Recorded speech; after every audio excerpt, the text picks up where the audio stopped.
Since this is the last speech that I will give as president, I think it's fitting to leave one final thought, an observation about a country which I love.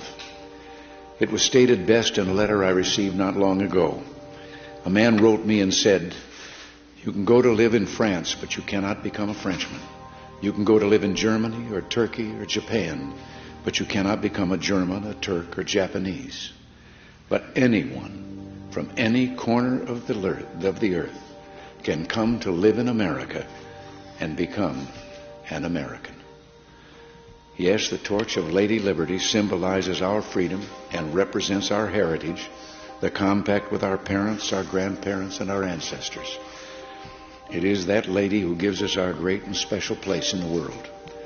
For it's the great life force of each generation of new Americans that guarantees that America's triumph shall continue unsurpassed into the next century and beyond. Other countries may seek to compete with us, but in one vital area, as a beacon of freedom and opportunity that draws the people of the world, no country on earth comes close. This, I believe, is one of the most important sources of America's greatness. We lead the world because, unique among nations, we draw our people, our strength, from every country and every corner of the world. And by doing so, we continuously renew and enrich our nation. While other countries cling to the stale past, here in America, we breathe life into dreams, we create the future, and the world follows us into tomorrow.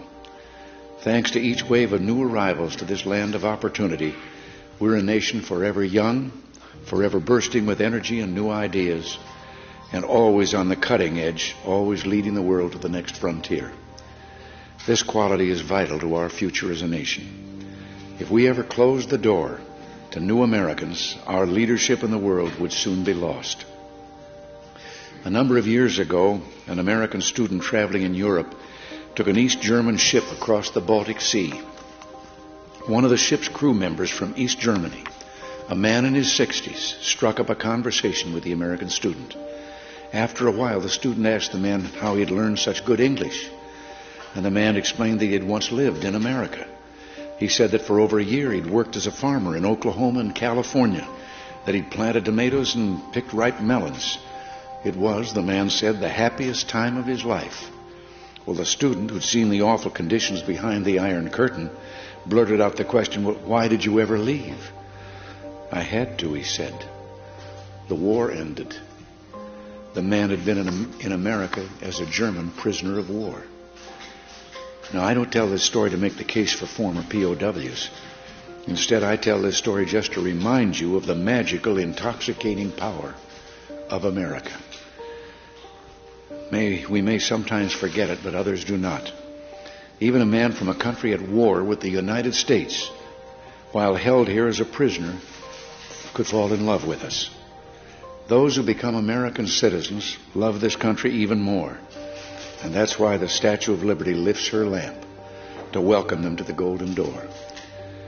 It is bold men and women yearning for freedom and opportunity who leave their homelands and come to a new country to start their lives over.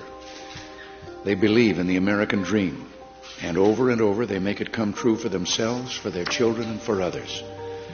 They give more than they receive, they labor and succeed, and often they are entrepreneurs.